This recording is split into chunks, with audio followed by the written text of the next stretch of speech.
Bem-vindo todos, muito obrigado pela presença. Estamos aqui no mais um fórum nosso, semanal de debates. Hoje o Damasceno está trazendo algumas novidades, algumas variações aí do mesmo tema. Ele vai falar um pouco aí sobre, agora, a facilidade de criação e gestão de empresas.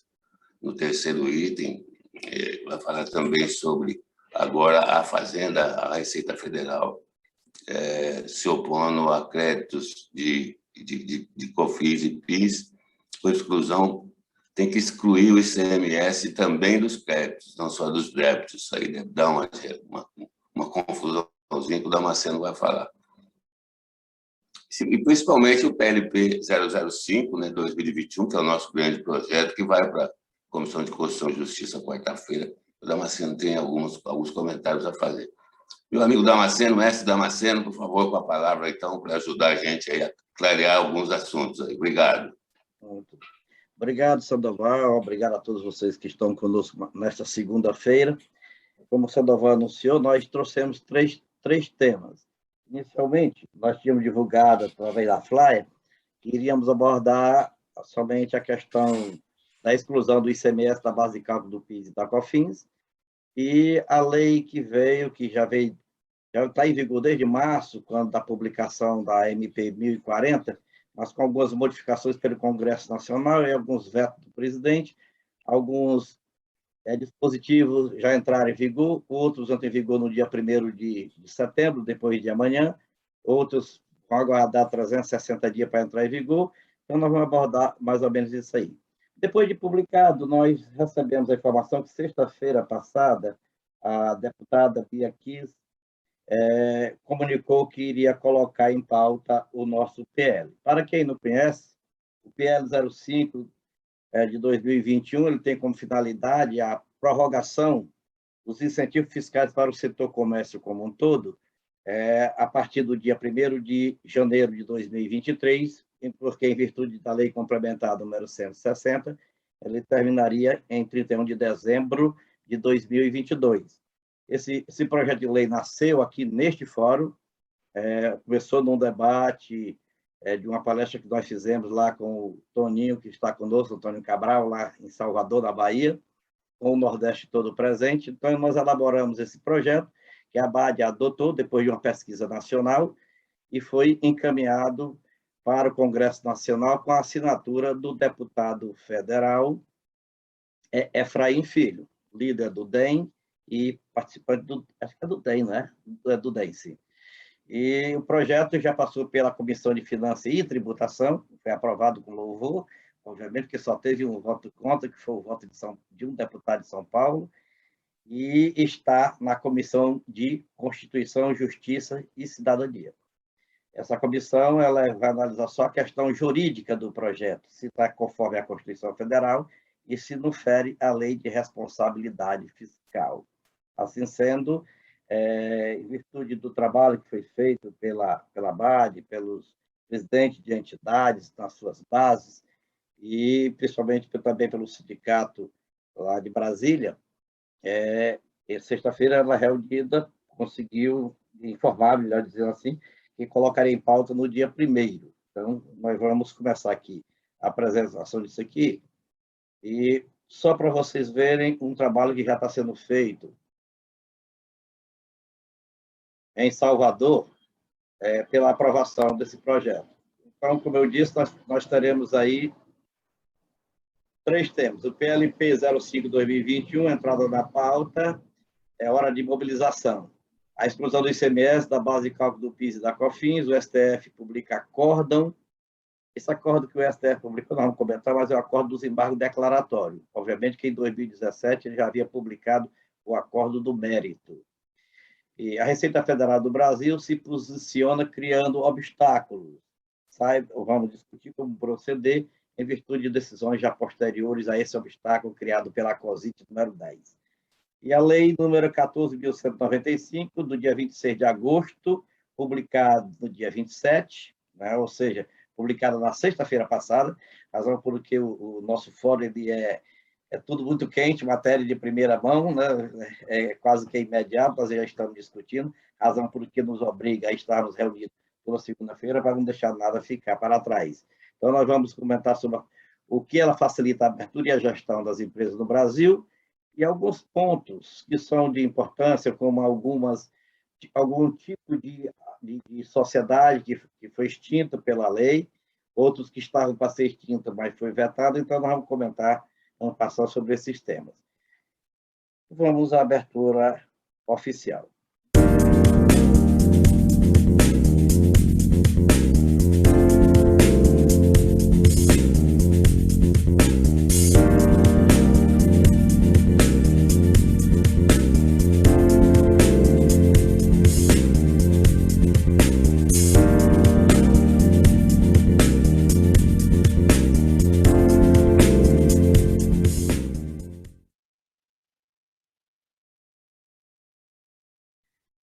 Vocês estão vendo aí a Fé Comércio da Bahia está divulgando esse material, chamando Votar a favor do PLP 5/2021 é defender o comércio e a geração de emprego. Então, o que nós temos que fazer neste momento é exatamente fazer um trabalho no sentido de que haja divulgação para que os deputados que compõem a CCJC possam votar favorável. Eu passo a palavra ao Antônio Cabral para alguma manifestação, algum comunicado sobre este tema. Boa tarde, Damasceno, boa tarde a todos os amigos, boa tarde, Sandoval. Agora estamos aí mais uma reta final, né? Mais um jogo decisivo. Eu compartilhei hoje pela manhã com o doutor Damasceno esse material da Federação do Comércio da Bahia. Eles realmente estão muito engajados, junto com a SDAB, junto com o sindicato aqui nosso do comércio, em relação ao tema, né? A sensibilidade da federação foi grande em relação ao tema, e não só eles estão divulgando esse material, como trabalhando também juntamente com os parlamentares, né? Isso está ajudando muito, né, no convencimento dos parlamentares baianos. Já na comissão de finanças lá, já teve um destaque interessante em alguns parlamentares baianos, que nos ajudaram muito. E a gente tem que fazer essa monopolização aí também, né, nos outros estados, para que a gente consiga passar aí também vitorioso pela CCJ. Eu acho que o tema tomou uma proporção bem interessante, doutor Marcelo, em relação a todas as discussões que nós provocamos, e o sentimento é que vamos ter êxito aí nessa próxima quarta-feira. Pelo menos é o que a gente está tendo aí de entendimento, de informação. Mas precisamos não contar com a vitória, né? E movimentar também os outros amigos dos outros estados, para que a gente consiga ter um apoio em massa. Muito bem. Nós temos já o voto, a relatora é a deputada do mesmo partido, do relator na Comissão de Finanças e Tributação, e ela já apresentou o relatório e o voto favorável. É a Paula, a deputada Paula, também do mesmo partido da Vitória, que é a Paula Belmonte, do Cidadania. Então, o voto dela foi favorável, está bem fundamentado, e as notícias que nós temos realmente é nesse sentido. Agora, me foi perguntado, antes da abertura deste evento, pelo Marcelo, se é só o pessoal que está na titularidade que vota. Somente os deputados que estão na titularidade que votam. Porém, conversar com qualquer deputado, mesmo que não esteja na comissão, é importante, porque nós vamos precisar do voto logo em seguida, no plenário da Câmara Federal. Boa tarde, Oscar. Na Câmara Federal. E isso faz com que qualquer deputado que nós falemos no sentido de pedir apoio é importante para todos nós. Então, é porque devemos falar com todos. Eu acho que alguém quer se manifestar sobre o nosso PLP?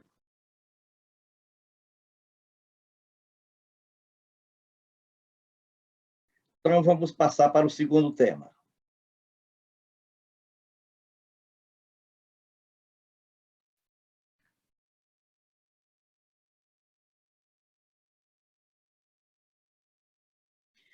O segundo tema que nós colocamos para discutirmos hoje é a questão da exclusão do ICMS da base de cálculo do PIS e da COFINS.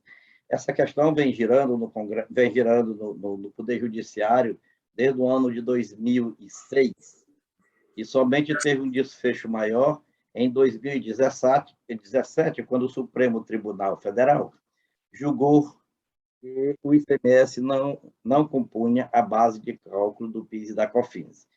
Então, na época, a Receita Federal, a Procuradoria-Geral da Fazenda Nacional, entrou com os embargos de declaração, pedindo, primeiro, para que houvesse a mudança do mérito no sentido de que fosse reconhecido que o ICMS compõe a base de cálculo do PIS e da COFINS. Segundo, se por acaso vencido a tese inicial do mérito, os efeitos fossem modulados. E terceiro, para que fosse definido qual o ICMS que seria o aproveitado para efeito de exclusão da base de cálculo do PIS e da COFINS. Os embargos de declaração, está aí a ementa para vocês verem. Embargo de declaração em recurso extraordinário com repercussão geral. Exclusão do ICMS da base de cálculo do PIS e COFINS. Modulação deferida dos efeitos do julgado, cuja produção haverá de se dar desde 15 de março de 2017. 15 de março de 2017 foi a data do julgamento do mérito do recurso extraordinário 574.706, e que fixou a tese de que o ICMS não compõe a base de cálculo para fins de incidência do PIS e da COFINS. Na decisão dos embargos, ele botou a ressalva: ressalvadas as ações judiciais e procedimentos administrativos protocolados até a data da sessão em que proferiu o julgamento de mérito. Ou seja, todas as ações que entraram até 15 de março não teve modulação. As que entraram a partir do dia 15 de março passaram a ter a modulação, e a sentença, os efeitos da sentença, da decisão, só retroagiria até 15 de março de 2017. Mas vamos comentar que aqui tem duas questões. A que já tinha trânsito em julgado, que teve trânsito em julgado depois desse julgamento, entre esse julgamento e o julgamento de maio, e os que não tiveram o trânsito em julgado nesse período, que nós temos duas distinções muito próprias a dizer. Numa decisão recente, ou aliás, num processo que ainda está tramitando em São Paulo, a Receita Federal, através da Procuradoria-Geral, entrou com os embargos declaratórios, entrou com a defesa, obviamente, questionando que crédito seria aproveitável. E nós vamos ver na sequência, por isso eu trouxe o tema hoje. Ainda naquela decisão do Supremo Tribunal Federal, a ministra Carmen Lúcia disse o seguinte: no ponto referente ao ICMS excluído da base de cálculo das contribuições PIS/COFINS, prevaleceu o entendimento de que se trata do ICMS destacado, tudo nos termos do voto da ministra Carmen Lúcia. Quem presidiu a sessão foi o ministro Luiz Fux, e a sessão foi no dia 13 de maio, agora, recente, de 2021. E o acórdão é o que foi publicado agora. E eu fiz uma pergunta aqui embaixo: o ICMS é substituição tributária? Eu vou deixar para discutir isso mais na frente um pouquinho. Vamos agora a posição da Receita Federal do Brasil e da Procuradoria-Geral da Fazenda Nacional. A Procuradoria Nacional emitiu esse documento, encaminhou esse documento da Receita Federal do Brasil, chamado Solução de Consulta, CONSIT, Receita Federal do Brasil, número 10, do dia 1º de julho de 2021. Eles fizeram dois resumos na sua ementa. A primeira, na apuração da COFINS, eles não estão tratando aí de PIS, somente da COFINS. Na apuração da COFINS, incidente sobre a venda, o valor do ICMS destacado na nota fiscal deve ser excluído da base de cálculo, visto que não compõe o preço da mercadoria. Então, é o ICMS destacado da nota fiscal. Mas a Receita colocou no item seguinte: na apuração dos créditos da COFINS, ou seja, na entrada, a compensar, o valor do ICMS destacado da nota fiscal, de entrada, no caso, deve ser excluído da base de cálculo, visto que não compõe o preço da mercadoria. O que ele está dizendo aí? Que na venda o ICMS a ser descontado da base de cálculo do PIS e da COFINS é o ICMS destacado da nota fiscal de saída. Porém, no aproveitamento de base por base, deve ser excluído da base do preço de aquisição, ou seja, da nota fiscal de aquisição, o ICMS destacado na entrada. Isso não é verdade. Posição da doutrina. Para validar a solução de consulta COSIT FB 10, de 1º de julho de 2021, de que, no tema de que, na apuração dos créditos da COFINS a compensar, o valor do ICMS destacado na nota fiscal deve ser excluído da base de cálculo, visto que não compõe o preço da mercadoria, só poderá ocorrer, ou é preciso, que haja alteração da lei. Então, a Receita não pode estabelecer uma norma se a lei diz diferente. E hoje essa matéria é regulamentada pelas leis 10.637 de 2002, no que diz respeito ao PIS, e a 10.833 de 2003, que diz respeito à COFINS.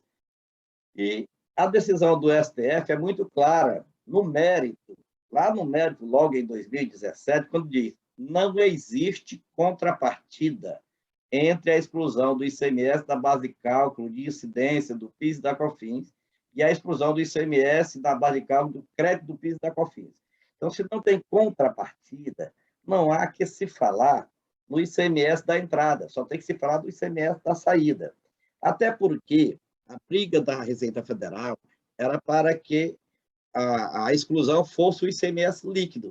No momento em que a Receita volta a pontuar em cima dessa questão, ela está querendo novamente questionar uma decisão que o Supremo já deu, de que é o ICMS bruto e não o ICMS líquido. Se você pegar o ICMS, excluir o ICMS da entrada e só excluir o da saída, ou seja, retirar da entrada do crédito, você está aplicando em cima do ICMS líquido. Então, foi isso que o Supremo Tribunal Federal decidiu. Em relação a essa COSIT número 10, ela foi levada a julgamento pela 3ª turma do Tribunal Regional Federal da 3ª Região, em São Paulo. E lá no item 8 da ementa, ele está dizendo: a aplicação da legislação vigente na data do encontro de contas, na hipótese de a impetrante optar por realizar a compensação na via administrativa, em entendimento firmado pelo Egresso Superior Tribunal de Justiça, em sede de recurso repetitivo, que está aí o nome do recurso, tema 265.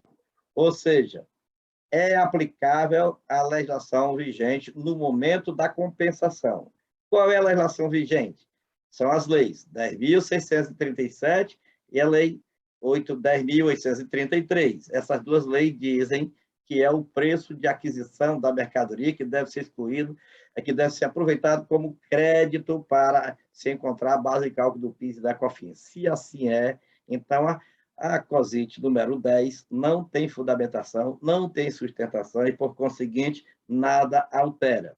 Lembrando aos senhores que isso não é uma decisão erga omnes, isso é uma resposta em uma defesa num processo individualizado, razão por que, embora possa se apresentar, isso se for levado para a justiça, com certeza absoluta, a justiça não vai acatar esta matéria do jeito que a Receita Federal quer.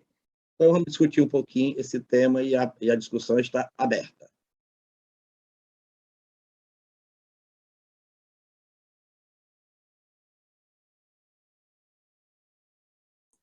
Doutor, com licença. Pois não, Sandoval. Depois o doutor Lucas pediu a palavra. Pois não, por favor. Doutor Lucas, pode falar. Doutor José Damasceno, eu estava até ansioso para a gente conversar, porque você sabe que quando o Supremo julgou excluir o ICMS do PIS/COFINS, o que, principalmente os contadores, né? Os contadores, todos eles levantaram muito essa tecla, dizendo: olha, a Receita vai vir cobrar o crédito da entrada também. E a gente sempre explicando que uma coisa não tem, parece ter uma lógica, mas uma lógica prática, mas do ponto de vista jurídico não tem nada a ver com a outra, né? E essa COSIT, ela vem com a intenção de aniquilar com a tese, né? Porque ela vai acabar e acabar incidindo somente sobre a margem, né?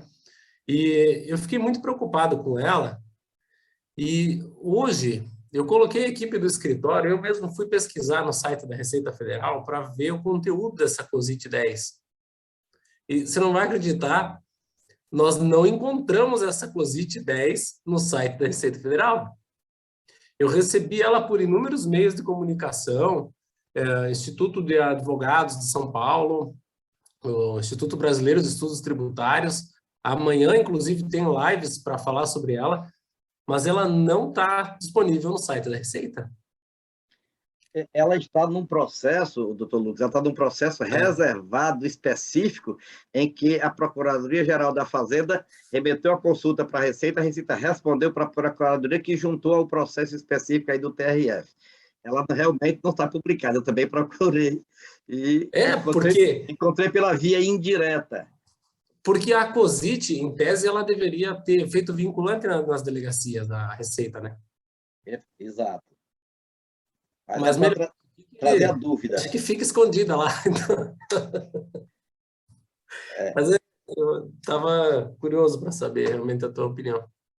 A minha opinião é que ela não tem efeito jurídico nenhum. E a sustentação já está na decisão do Supremo Tribunal Federal, e agora a terceira turma aí do TRF3, por unanimidade também, diz que ela não tem validade, uma vez que não existe a possibilidade dessa contrapartida. Ou seja, é querer novamente que você vá se aproveitar somente do ICMS líquido. Ou seja, o mesmo recolhido, como se fosse ICMS recolhido. É uma tese já suplantada. Então, o nosso entendimento é nesse sentido, doutor Lucas. É o mesmo que o meu. Obrigado. Valeu. Doutor Iago, o senhor quer se manifestar sobre a matéria?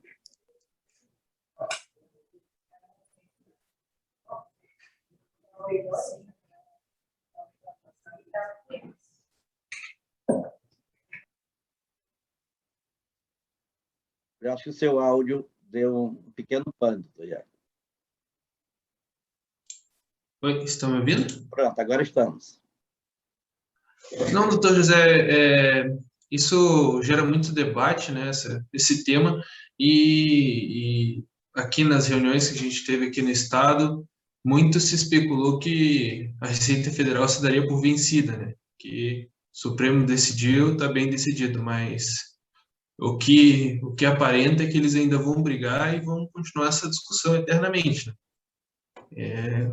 Não vai ser fácil terminar essa discussão, mas eu acho que o doutor deixou bem claro o posicionamento. Eu agradeço. Muito bem, doutor Iago. Doutor Iago, a discussão está para terminar, porque vai já entrar a CBS. Assim que entrar a CBS, a coisa ameniza um pouco, porque vai ficar questionamento só sobre a recuperação.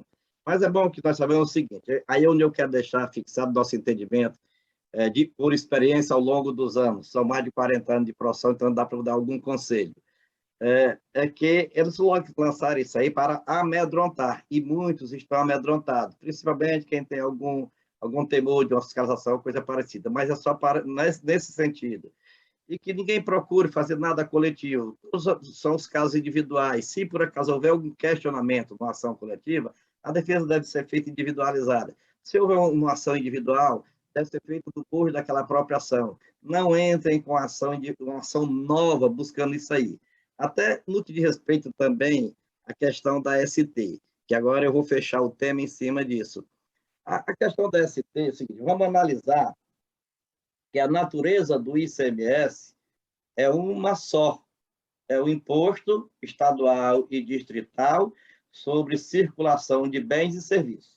Pronto, ICMS é isso, aquele nome enorme, serviço de telecomunicação, serviços gerais, que não seja intramunicipal, ou seja, serviços interestaduais, que o intramunicipal, a tributação é o imposto sobre serviço, ISS. Muito bem. Feito isso, os estados, por a questão de controle, de forma de cobrança, criaram a figura da antecipação do ICMS, criaram a figura da substituição tributária, mas o ICMS permanece o mesmo. Permanece o mesmo. Então, quando você paga o ICMS na entrada através de um ST ou de uma antecipação, se for antecipação sem terminar a cadeia contributiva, você vai levar esse valor a crédito na hora da apuração e pagar a diferença. Mas o ICMS é o bruto, é o montante, é o total. O pagamento é que você faz uma parte em espécie e outra parte em crédito. Assim que é. Quando você compra sob o regime de substituição tributária, nós temos diversos comportamentos, variados comportamentos em cada unidade da federação. Por exemplo, no estado do Ceará, o ICMS é pago pelo atacadista, distribuidor, na hora que compra a mercadoria da indústria local ou de fora, quando ele entra no estado. Esse valor é calculado pela origem da mercadoria, pelo tipo da mercadoria e pela tributação que ela teria pela origem. Vem com crédito de 7% ou vem com crédito de 12%. Se a mercadoria é tributada em 25%, ou é 18%, ou é 7%, se fosse cesta básica, então cada um tem uma carga líquida que é aplicada sobre o custo de aquisição da mercadoria. Então, essa carga líquida é o ICMS-ST. Nessa carga líquida, já está deduzido o crédito do ICMS da aquisição. Então, por isso que chega-se essa carga líquida. No estado de São Paulo, faz uma operação muito complexa, mas a indústria paulista é a substituta tributária. E o atacadista distribuidor, só quando tem um termo de acordo é que ele é substituto, senão ele é substituído. E vai ser substituído quando compra fora do estado. Nas duas situações, por retenção ou por pagamento da entrada, conforme disposição do artigo 426-A do regulamento do ICMS do Estado de São Paulo. Esse valor destacado, quando você compra mercadoria dentro do Estado de São Paulo, nós temos o ICMS próprio, que é o ICMS da indústria, do fornecedor, ou do importador, ou indústria, e temos o ICMS-ST. Quando vende a mercadoria, não tem ICMS destacado. Então, ficaria prejudicado porque não tem ICMS destacado? Em hipótese alguma. Nós temos dois caminhos. O caminho é somar o ICMS-ST com o ICMS próprio e ter o ICMS que seria o próprio da operação. Por uma questão de maior segurança e até mesmo de mais conciliação com o resultado final, você pode projetar o ICMS. Então, pegar a nota fiscal de venda da mercadoria e pode destacar o seu ICMS para efeito de apuração, só para efeito de ter seu controle. Então, ICMS o que seria? É o produto do valor total da nota fiscal vezes a alíquota aplicável. Se a alíquota é de 18% da operação interna, então seria vezes 18%. Esse é o ICMS da saída, que embora não esteja destacado, você poderia apropriar com total fundamento. Se vende pouco com 25% ou 27%, também você calcula isso aí, faz uma planilha e fica documentado. O ICMS não está destacado porque não tem necessidade de destaque. Porém, ele corresponde a essa alíquota sobre esse preço de venda. Você tem dois caminhos para calcular isso aí. Uma planilha documentada que você fica com ela, que dá o mesmo efeito como se tivesse destacado no documento fiscal. É somente por uma sistemática de apuração que você não destaca, que já destacou antes. Mas isso não pode trazer prejuízo, porque no ICMS-ST do Estado de São Paulo, o valor está ali embutido, você pagou antecipado. Você pagou ele antecipado no momento em que adquiriu a mercadoria. Ou pagou através de um boleto destacado independente do valor da mercadoria, ou pagou antecipando quando a mercadoria entrou no Estado na forma do cálculo daquele artigo 426 do regulamento que eu falei. Assim se aplica nos demais estados. Então, digamos, se você quer ter o valor do ICMS que está conforme a decisão do Supremo Tribunal Federal, nas operações que não tem ST, é o valor que está ali destacado na nota fiscal de saída. Se você pagou por ST, você destaca para efeito de controle seu, para cada nota você faz uma planilha calculando o ICMS que estaria destacado se não houvesse ST. Você pode fazer esse cálculo sem qualquer problema nenhum.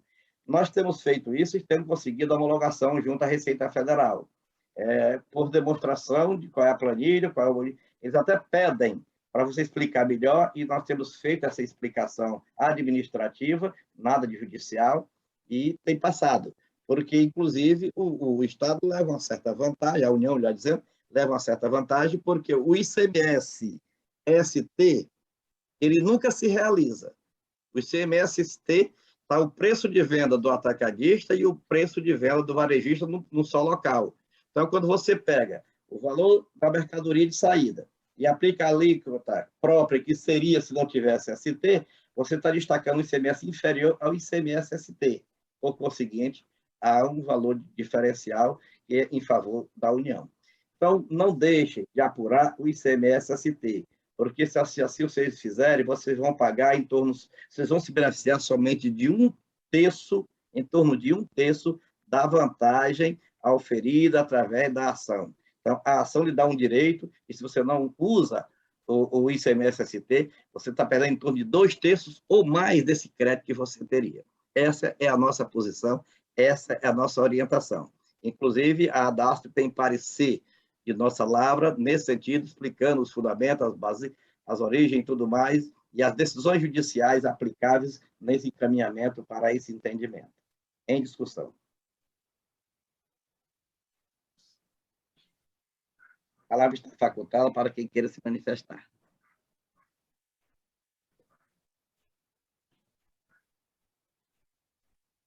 Vai, senador, não tendo quem queira se manifestar, vamos para o terceiro tema.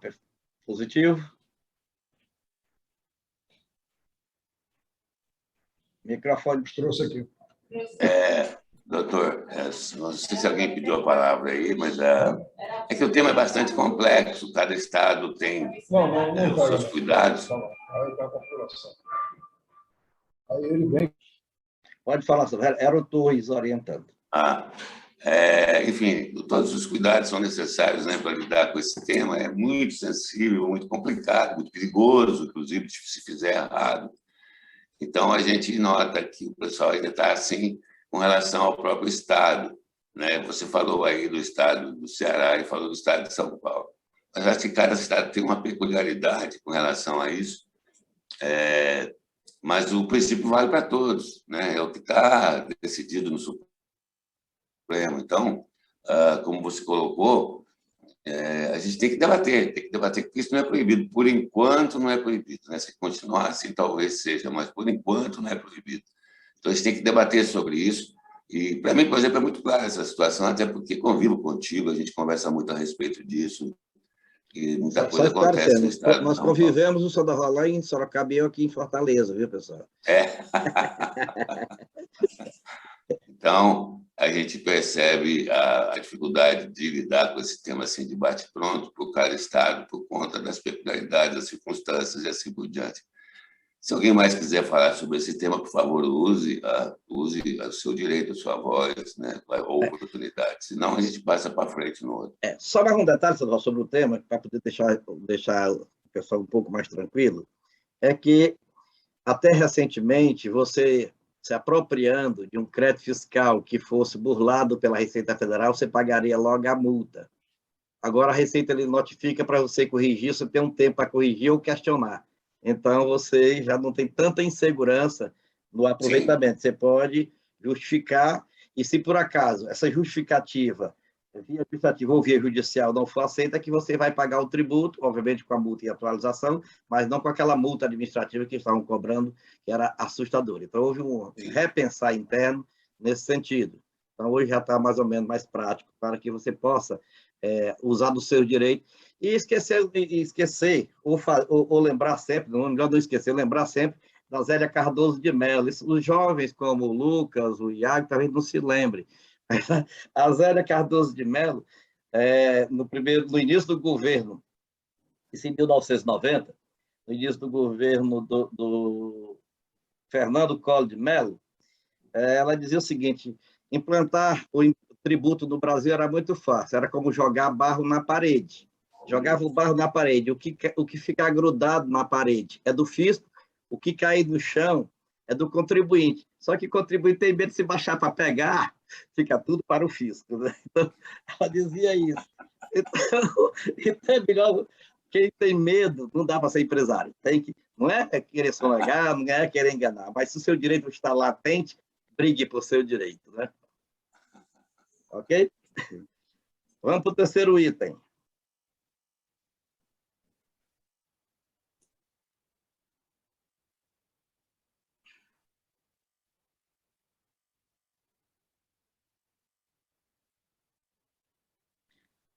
Bom, o terceiro item é a lei... Deixa eu ver se eu Lei 14.195, do dia 26 de agosto, quinta-feira, que veio oriunda da MP 1040 de março deste ano, e ela foi publicada sexta-feira, no dia 27. Bom, ela traz o seguinte, vocês estão vendo aí, facilitação para abertura de empresas, facilitação sobre a proteção de acionistas minoritários, sobre a facilitação do comércio exterior, sistema integrado de recuperação de ativos, isso aí já não é facilitação, é complicação, cobrança realizada pelos conselhos profissionais, OAB, representante comercial, CRC, os conselhos profissionais, sobre a profissão de tradutor e intérprete público, sobre a obtenção de eletricidade, vocês estavam comentando aí, sobre a desburocratização societária e de atos processuais do Código de Processo Civil e a prescrição intercorrente do Código Civil Brasileiro de 2002. Então, desses temas aí, nós vamos comentar um pouquinho sobre aqueles que são mais interessantes para nós, pessoas físicas contribuintes, e nós, pessoas jurídicas, que vivemos nesse país continental e muito complexo em tudo que se vai fazer.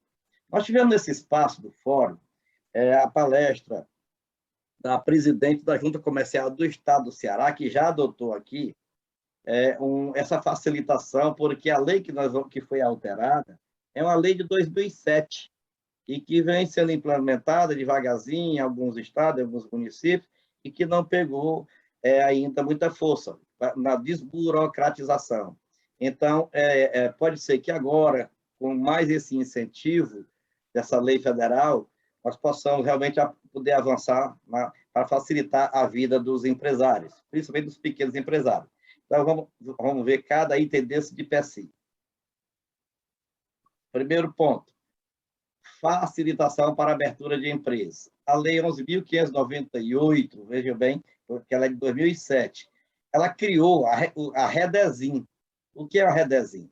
É uma rede nacional para a simplificação do registro e da legalização de empresas e negócios. Foi criada em 2007. Até hoje, não foi criado o órgão administrador dessa REDESIM. E poucos municípios e poucos estados aderiram. Como eu disse, o estado do Ceará, que levava em torno de 240 dias para a regularização de uma empresa, nós já temos exemplo de empresa regularizada aqui em 48 horas. Em 48 horas, porque implementou um sistema que você não precisa mais de papel, tudo é feito via internet. Você entra, pede a sua inscrição, o registro de um aditivo, e a própria Junta Comercial já faz o link com a Receita Federal, com a Secretaria da Fazenda do Estado do Ceará e com a Secretaria de Finanças do município de Fortaleza, por exemplo, aqui de Fortaleza. E tudo isso você pede num local só, pede só na Junta Comercial e recebe tudo ao mesmo tempo, no prazo em torno de 48 horas, dependendo do tipo de empresa que você está alterando. Então, essa REDESIM é muito importante. Agora, essa lei está criando o comitê gestor. Então, com o comitê gestor, obviamente, que ele vai funcionar mais perfeitamente. Esse comitê gestor será presidido por uma pessoa indicada pelo Ministério da Economia. De antemão, independente desse comitê estar funcionando ou não, qual é a finalidade do comitê? É a classificação dos riscos das atividades. Então, a classificação dos riscos das atividades vai ser por esse comitê se o município não fizer ou se o Estado não fizer. Se o município fizer, prevalece o do município. Se o Estado fizer, prevalece o do Estado, se não tiver o do município. Em escala de valorização, primeiro o município, depois o Estado, se o município não tiver, depois a União, se o Estado e o município não tiverem. Então, essa classificação. Se for de risco médio a atividade, o alvará e a licença para funcionamento são automáticas, sem qualquer papel. Protocolizou, pediu, está valendo. Já tem automaticamente o seu alvará e sua licença de funcionamento. Se for de atividade média, né? Média para baixo. As que têm atividade de risco, não. Essas precisam de uma vistoria. É que precisa que o Corpo de Bombeiro vá analisar. Essas atividades, por exemplo, você negociar petróleo, custo de gasolina, venda de gás em botijão. Não, isso aí precisa, obviamente, de uma segurança maior, localização, precisa da fiscalização. Os que não precisam disso, a licença de funcionamento e o alvará de funcionamento são automáticos e vêm junto com o número do pedido. Mais ainda, a unificação nacional de todas as inscrições. Olha, você hoje tem, quando vai registrar uma empresa comercial, tem uma inscrição no estadual para cada estabelecimento. Tem o CNPJ da matriz, tem o ICNPJ com o mesmo número até a barra para as filiais, mudando a partir da barra, 01 é a matriz, 02, 03, 04, 05 e o controle. O que vem através dessa lei? A partir de agora, somente o CNPJ será a identidade da pessoa jurídica. Então, a identidade do CNPJ será a inscrição estadual, será a inscrição municipal, é tudo interligado ao CNPJ. E os dados fornecidos pela empresa quando pede a sua inscrição, a sua atualização, junto à Receita Federal do Brasil ou ao banco de dados da Redesim, ninguém mais, nenhum órgão público poderá lhe pedir informação sobre isso. Ele tem que entrar lá e tirar lá. E tem vezes que você está levando papel para o corpo-inteiro, papel para a prefeitura, papel para Beltrano, papel para Cicrano, você só vai pedir de forma digital na junta comercial do seu estado, e isso vai para o banco de dados da Redesim, e todos os órgãos, se quiserem informação, vão buscar lá. E mais ainda, como vai ficar aberto para todos? Não. Você autoriza.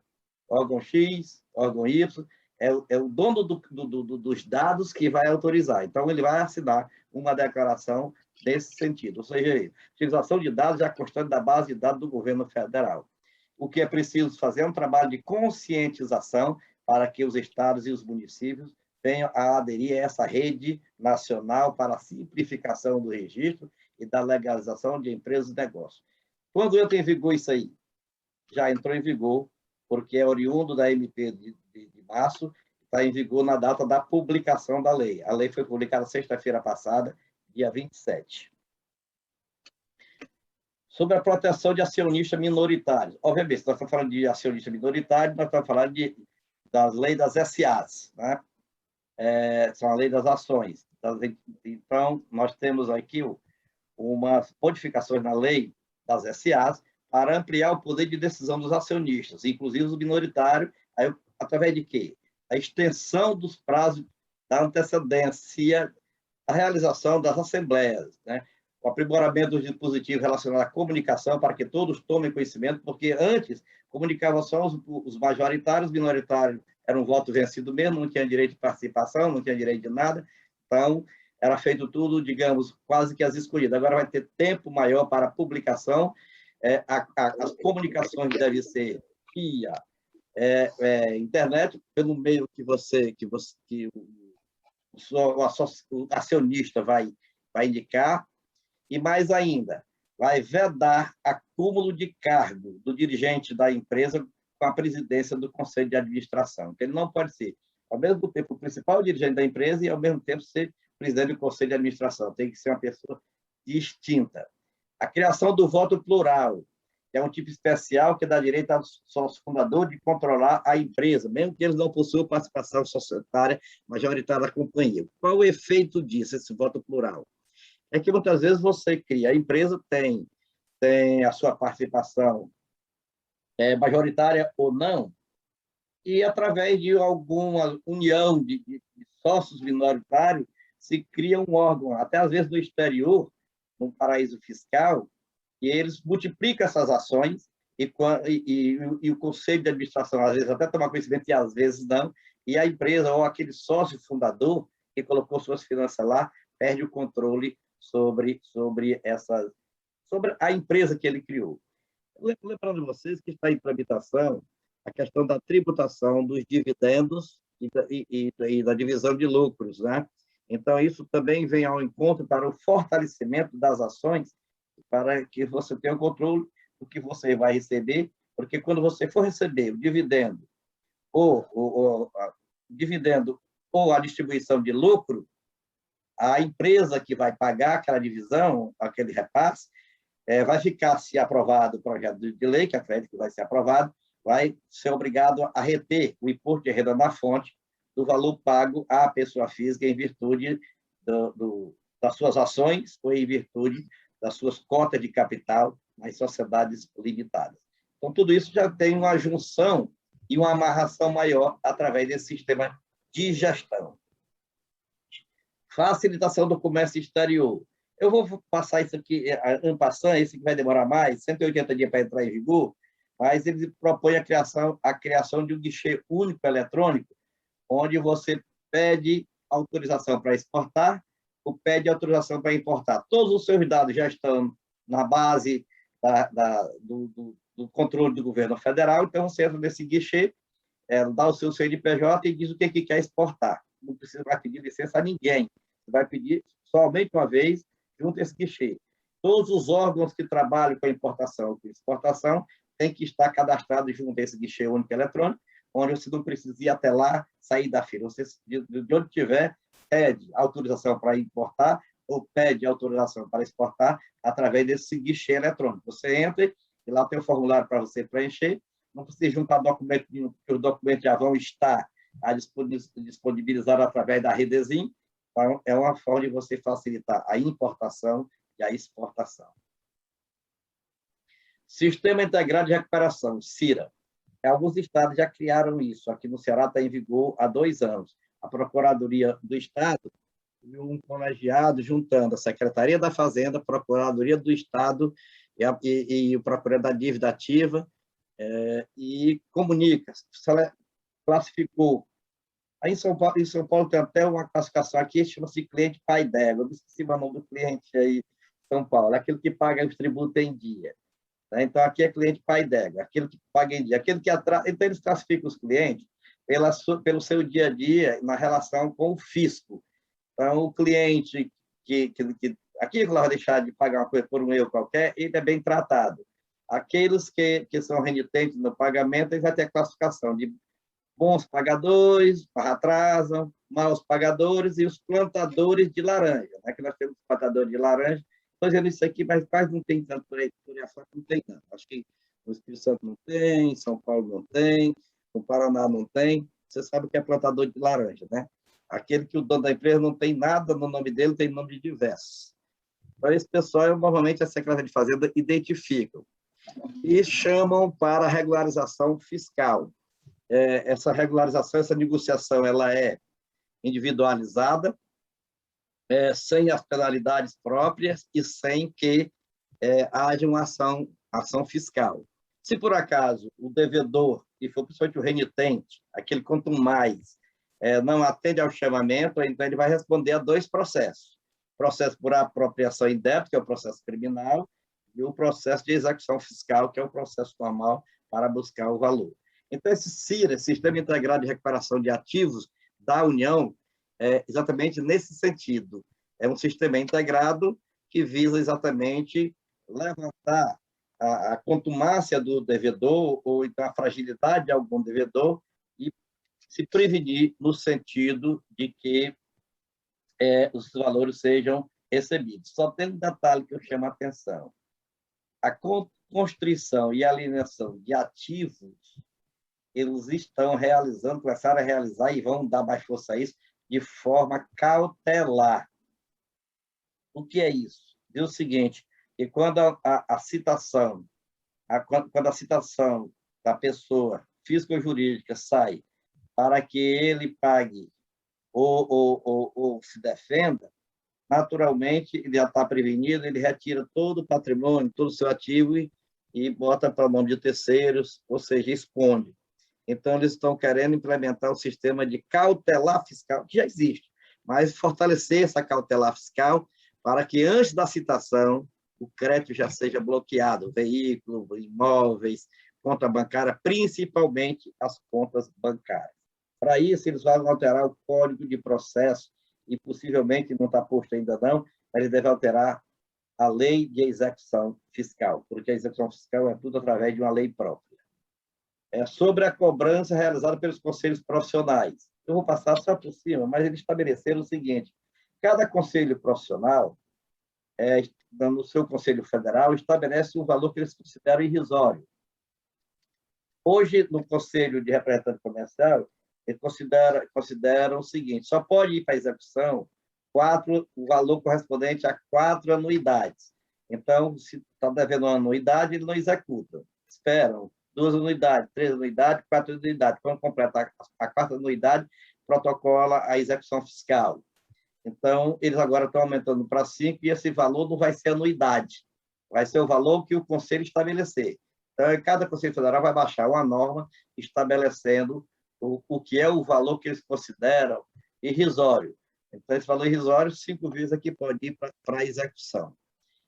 Também eles estão fazendo estabelecer, embora o Supremo Tribunal Federal já tenha decidido, aliás, o STJ já tenha decidido, que os profissionais não podem ser excluídos ou suspensos em virtude da inadimplência das contribuições devidas aos conselhos.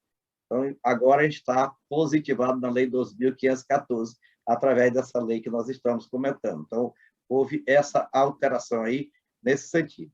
Essa lei também traz uma novidade, aí no que diz respeito aos representantes comerciais, é que as comissões e a multa do artigo 27, letra J, que é 1/12º na rescisão, elas se equiparam em termos de preferência na recuperação judicial ou na falência da empresa representada. Aí, então, eles estão modificando, através dessa lei também, a Lei 4.685, 865, negócio assim, de 1965, que é a Lei de Representante Comercial, para estabelecer que os créditos do representante comercial, reconhecido através de ação de cobrança, também se equipara essas comissões e a multa para efeito de preferência na recuperação judicial da empresa ou na própria falência da empresa. Sobre a profissão de tradutor e intérprete, só ano passado, está criando a figura, regulamentando a figura da profissão de tradutor e intérprete público.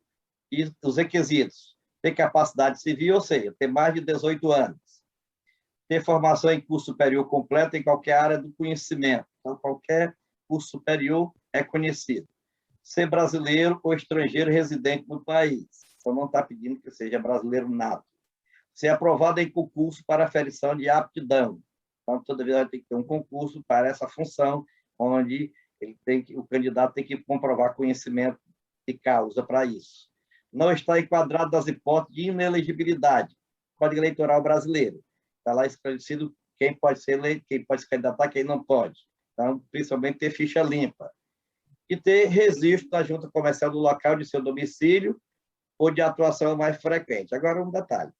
Ter registro da junta comercial do local, eu acho que esse termozinho aí ficou um pouco complicado, porque você só deveria ser registrado depois de aprovado, né? Então, você vai se registra para se candidatar. Então, eu acho que isso aí veio antecipando um fato, mas é o que está na lei, eu estou trazendo para o conhecimento de vocês. Sobre a desburocratização societária e de atos processuais, são duas coisas distintas. As empresas individuais de responsabilidade limitada, elas são extintas automaticamente, foram extintas, não existe mais. Elas passam automaticamente para sociedade limitada unipessoal. Vamos comentar as duas. A Zeireli, ou Eireli, como alguns chamam, que é as empresas individuais de responsabilidade limitada, elas vieram exatamente para que você não precise ter um sócio e para que também você não seja um empresário. Nós temos a figura do empresário, que antes do Código Civil de 2002 chamasse de empresário individual, né, que era o EI. Hoje não tem mais essa figura do EI, hoje tem requerimento de empresário, então você é empresário. Então, empresário você pode ser de qualquer tamanho. Você pode ser microempresa, você pode ser empresa de pequeno porte, como você pode ser uma empresa de grande porte, só que o seu patrimônio do CPF se comunica com o patrimônio do CNPJ. Então, você é um empresário. Para separar o patrimônio do CPF, do empresário, do patrimônio do CNPJ, da pessoa jurídica do empresário, foi criada a figura do EIRELI, ou da EIRELI, Empresa Individual de Responsabilidade Limitada, em que a responsabilidade do sócio único, né, sócio único, é aquele que limitada ao capital social. Só que um detalhe, a Ireli, para exige ainda, né, agora com ela acabando, deixa de existir, um capital social de pelo menos 100 salários mínimos, R$ 110 mil hoje. Então, uma alternativa foi criada a Sociedade Limitada Unipessoal. Essa Sociedade Limitada Unipessoal, ela não tem o limite do capital social, mas ela só podia ser para algumas atividades. Você não podia registrar uma sociedade limitada unipessoal para todo tipo de empreendimento, para todo tipo de atividade. Com essa lei que está entrando em vigor, então, quando diz o seguinte, não precisa alterar o ato constitutivo. Lá na frente você vai tirar o nome, a sigla ERELI. Só tem um problema, que a Sociedade Limitada Unipessoal é em nome do CPF, de quem tem o CPF, é o nome da pessoa física.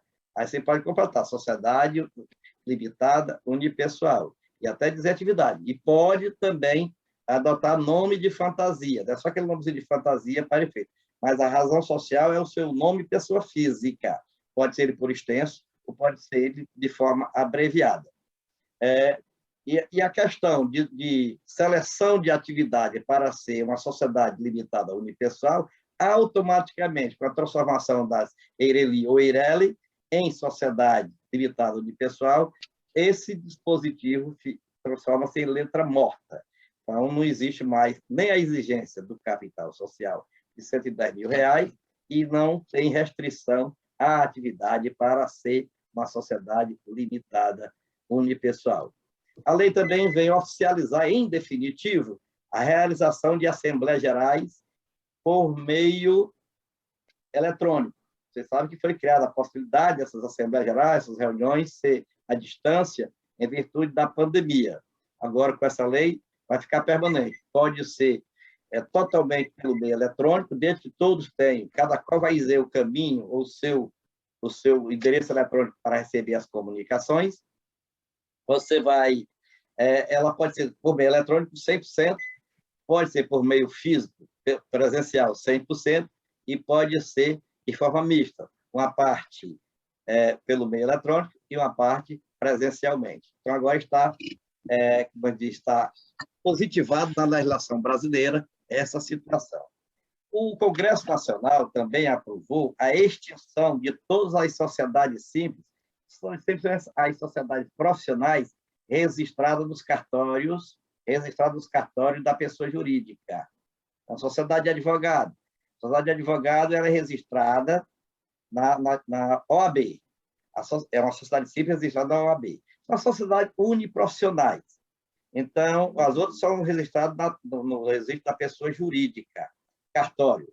Então, o Congresso Nacional aprovou que todas as sociedades simples seriam extintas e elas iriam ter prazo para voltar, antigamente para voltar a ser registrado na junta comercial e passavam a ser sociedades comerciais, ou empresarial, melhor dizendo, sociedades empresariais, tendo a sua finalidade específica, submetendo a tributação que hoje é selecionada. Então, o resultado disso aqui foi vetado, muito bem vetado, pela Presidência da República, por orientação do Ministério da Economia, e as sociedades simples permanecem como estão hoje, sem qualquer alteração. E também no Código de Processo Civil, foi regulamentada a citação e os prazos processuais para a citação por meio eletrônico. Então, cada pessoa já vai ter aquele estado lá, mas vai ter que indicar também o seu meio eletrônico para receber a citação. E os prazos serão diminuídos a partir do momento que se gera a citação. O prazo para o início da contagem, o início da contagem de prazo para a defesa, que normalmente é de 15 dias úteis, vai ser no 5º dia a partir da disponibilização dessa citação. E é uma modificação da preferência no Código de Processo Civil para que, em primeiro lugar, a citação será feita por meio eletrônico. E, em segundo lugar, será feito por oficial de justiça, e assim por diante, aí por carta, e se extingue a citação, ou só em casos extremos, a citação por oficial de justiça. Então, vão diminuir a função do oficial de justiça, Primeiro, por questão de custo. Segundo, porque nós sabemos perfeitamente que uma carta enviada para o endereço da pessoa ou uma publicação através de um WhatsApp ou mesmo de um e-mail faz mais efeito do que um oficial de justiça que vai lá e a pessoa se esconde, ou diz que não está. Então, até que tem aquela situação por hora certa. Porém, se esgotar essa citação, tudo mais, você pode pedir, o advogado da parte interessada pode pedir que a citação seja feita por oficial de justiça ou por hora certa. E fica extinta a publicação por edital. Sabe que ninguém lê mesmo, só despesa, burocratização, então fica extinta a citação por edital. Então, são essas as modificações que estão no Código de Processo Civil. Aí, no Código Civil, nós temos a formalização ou a positivação da prescrição intercorrente. O que é a prescrição intercorrente? Os advogados já sabem, mas nós, a maioria, os empresários, talvez não saibam. É o seguinte, nós temos, principalmente no que diz respeito aos tributos, nós temos a decadência e a prescrição. A decadência é quando o Estado, o município, a União, deixa de lançar em dívida ativa, ou seja, de lançar o tributo no prazo estabelecido para ele, que é o prazo de 5 anos, do fato gerador. Se não lança, ele perde o direito de lançar. E a perda desse direito de lançar chama-se decadência. Mas vamos que ele lançou e passou 5 anos do lançamento e não entrou com a ação de execução fiscal, esse período é de prescrição. Ele perdeu o direito de cobrar. Sabe que o crédito existe, mas não pode cobrar. Mas vamos que ele entrou com a execução e deixou adormecer a ação, e assim acontece agora nas relações trabalhistas, nas relações comerciais.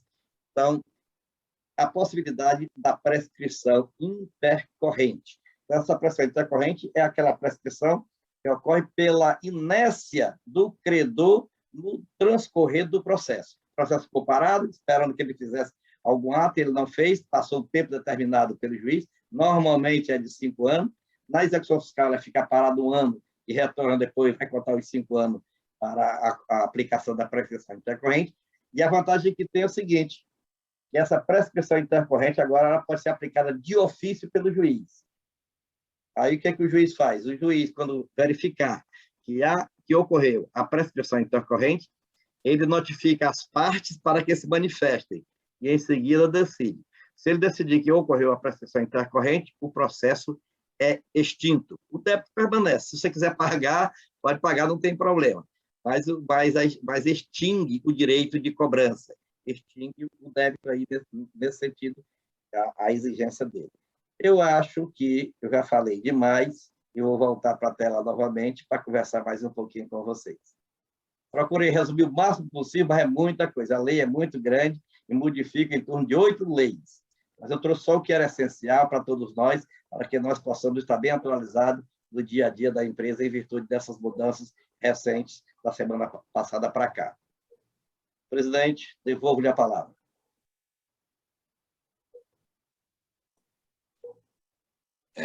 Eu deixo à vontade vocês todos aí que quiserem comentar um pouco a respeito das explicações do Damasceno. Como ele falou, né, acho que até ficou cansado, é muita coisa, é toda hora novidades e a gente tem que estar atento, porque muitas vezes faz diferença você conhecer ou não um direito ou um dever, né? Então, parabéns, Damasceno, maravilha a sua explicação, foi muito bom, muita coisa, muito assunto. Eu vou te entregar para alguns aí, né? Porque... A Cristina já está pedindo a palavra. Tá bom então, Cristina, vai lá. Eu pedi a palavra, não sei, olha, só para lembrar vocês que... Assim, a mãozinha assim, tradução... Botei, então, apertei aqui, mas já que nada na vida é o acaso, olha, turma, vocês sabem aí que tem a PL na CCJ, dia 1º de setembro, é quarta-feira agora, não podemos nos acomodar, né? Nós temos que correr atrás, como já foi dito no começo, só reforçando, vamos ligar aí para os deputados, vamos pedir o apoio lá para a gente não achar que está ganho, tá tudo certo e não está não, hein, gente? Vamos lá, vamos pressionar aí, quarta-feira nós temos essa missão aí, então tá na hora de amanhã a gente trabalhar em cima disso, hein? Você já sabe a hora? Eu quero fazer coro aí com a Cristina. Eu estava preparadinho aqui para falar isso, Cristina. Você Fala, tirou... chefe! Fala, chefe! Poderoso Master, perdão! Eu não botei a mãozinha, o troço da mãozinha veio, eu tô aqui no celular trabalhando com isso, aí, opa! Você fez muito bem em falar. A Ana Paula já mandou no grupo das filiadas um pôster para mandar para os deputados. Nós já mandamos uma carta para todos os deputados que fazem parte da CCJ. É importante que todas as filiadas que tenham um deputado na CCJ, como membro da CCJ, que mande esse post, que fale com ele, que ele, dia 1º, vote a favor da Paula, porque vitória na certa se a gente fizer isso, tá certo? Oscar, você então, já sabe o horário da votação? Hã? O horário da votação? O horário... Não sabemos. Eu não sei. Sabemos ainda. Diga, Ana Paula. Alô? Pode falar, Ana Paula. Eu queria aproveitar e compartilhar com vocês uma situação aqui. Na CCJ, nós só temos um entrosamento mais com 2 deputados, que é o Hugo Leal e o Cristino Áureo. Mas o Gutenberg Reis é muito amigo do Carlos Jordi, que é o parlamentar titular. Então, o que acontece? Às vezes, a filiada pensa assim, olha, eu não conheço nenhum daqueles. Mas vocês têm que entender que os deputados que a gente conhece têm relacionamento com alguns dali que estão na CCJ. Então, é importante, mesmo que você olhe ali e veja, esses deputados aqui eu não tenho relacionamento. Mas o deputado que você tem conhece, porque eles são geralmente tudo muito ligado, e que vale a pena, mesmo que o deputado não está ali, mandar as cartas, mas comunicar aos deputados que vocês têm relacionamento para conversar com eles. Então, fica a dica aqui, né? É amigo do amigo. Sempre é bom falar com o amigo do amigo, né? E a Ana Oscar, Paula também, Cristina, além de mandar o post, a Ana Paula mandou a lista de todos os deputados dividido por filiada. Então, se você acessar o zap da filiadas, grupo filiadas, vocês vão ver ali quais são os deputados da CCJ do seu estado. Está bem mastigadinho. Fora que a Leila está ligando para todo mundo, né, Oscar? A Leila está ligando para todo mundo, já ligou várias vezes para mim também, está ligando para todo mundo, falando para a turma, né? Está publicado aí no Abad News de hoje, que a Ana Paula publicou, não é isso, Ana Paula? Isso mesmo, está publicado no Abad News. Eu também tenho uma lista de contatos de deputados celulares. Podem ser, alguns são assessores, mas se alguém tiver dificuldade com os contatos da sua lista, eu posso conseguir esses contatos de telefone, tá? Muito bom. Você sabe o horário? Você estava dizendo que sabia o horário. Eu já perguntei aqui para o Pedro. Só um minutinho, o José. Claro. Pois não, Ana Paula? Eu perguntei aqui para o Pedro, ele está para mim em formato, aguardando, eu já repasso essa informação do horário exatamente. Tá bom, agradeço, minha querida. José. Damasceno, muitos deles estão esperando a posição da bancada também. Eu fiz alguns contatos hoje, principalmente com os principais, porque os suplentes estão alegando que dificilmente irão participar, e os principais, eles... rara uma ou outra exceção, falaram que amanhã eles vão ter uma posição da bancada, e aí eles vão poder se posicionar. Aqui em Minas, eles estão muito nessa condição. A aprovação é por maioria dos que estiverem presentes, não é nem maioria dos que compõem. É por maioria dos participantes. Então, não é tão difícil assim. Maioria dos participantes.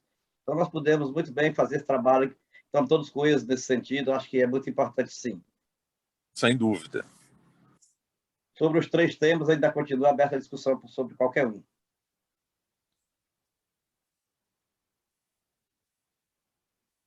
Eu tenho uma pergunta, Damasceno. Você falou com relação à substituição tributária, se me permite, então emendando aí a oportunidade. Você falou que você tem conseguido aí de forma administrativa. Você, na sua petição, quando você fez a ação ou mandato de segurança, você elencou distintamente a substituição tributária ou você considerou apenas o item ICMS, sem distinguir o que era próprio substituição tributária? O item ICMS, até porque substituição tributária em 2007 praticamente não existia. A substituição tributária começou a entrar mesmo em vigor a partir de 2008, então não tinha nem razão para isso. Mas, como eu digo, isso não altera, porque a natureza do ICMS não foi alterada por lei nenhuma. Para poder modificar a natureza jurídica do ICMS, é preciso modificar a Constituição Federal. Então, como quero mudar agora para IVA, aí sim, muda a natureza jurídica, né? É que pode ser IVA. Mas isso é uma questão de fácil entendimento, porque é o seguinte, se você está tirando menos do que você tiraria, quem está levando vantagem é a União. Mas a União não pode se aproveitar de um sistema de apuração. Isso não é ICMS, é sistema de apuração. Né? Perfeito. Então, ou seja, sistema não, regime de apuração. Regime. Então, o regime de apuração não muda a natureza do imposto. Tá. Ok? Maravilha. Obrigado, Damasceno. Muito bem. Sandoval, acho que a Ana Paula pode daqui a pouco nos passar essa mensagem, né, Oscar? Dizendo o horário que vai ser, que aí nós todos tomaríamos conhecimento e nós encerraríamos nosso... Ok, se ela conseguir a informação, a gente repassa pelo grupo do Zap e das filiadas, pode ser? Estou aguardando, Pedro. Eu não entendi, Ana. Eu estou aguardando o retorno aqui da assessoria parlamentar. Certo. Você acha que demora? Te espera ou você passa depois? Eu já mandei aqui uma mensagem, estou aguardando ele responder, ele não visualizou ainda. Certo.